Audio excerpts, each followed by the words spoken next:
Well, howdy there, Internet people. It's Bo again. So, today we're going to talk a little bit about what's going on up in Georgia. Because there was an interview with one of the people who participated in the proceedings up there. And the coverage of it is focusing mainly on that person's view of various high profile people that came in and talked and told their side of the story or didn't really want to answer questions in front of the special purpose grand jury up there in Georgia. And while that's all fine and good, it's definitely interesting to hear how, somebody like Lindsey Graham fought the subpoena and all of that stuff and then got in there, was incredibly polite. That's interesting. But when it comes to the way certain people would like to frame it as a witch hunt, there's one piece of information that I found way more interesting. It's this in the reporting from the AP. At least one person who resisted answering questions became much more cooperative when prosecutors offered him immunity in front of the jurors, Kaur said. Other witnesses came in with immunity deals already in place. Immunity from what? That is pretty telling to me. That says a lot to me. If I was Trump's attorney, I would be very, very concerned about that coverage. Because that was somebody who didn't want to answer questions because they believed a crime had been committed. And then once they were offered immunity, well, that fear wasn't there anymore. So they talked. That is, that's not something that normally happens in a witch hunt.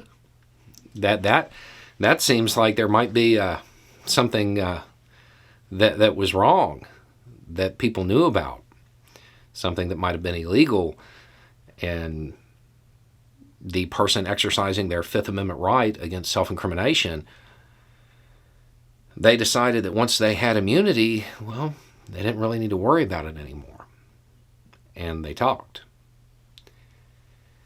The coverage of this, the interviews with somebody who was sitting on the grand jury, it's cool.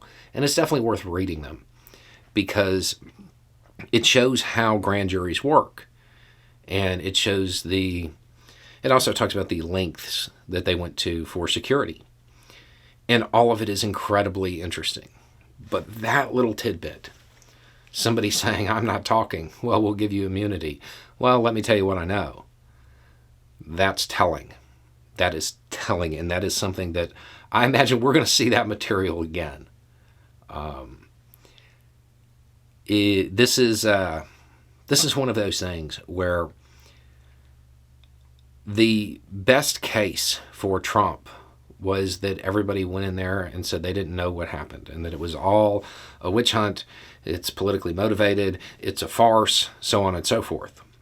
If people had immunity deals walking in and some were given them in the courtroom, as this interview suggests, there was probably some evidence that was presented, some testimony that was presented that Trump is going to wish hadn't been presented.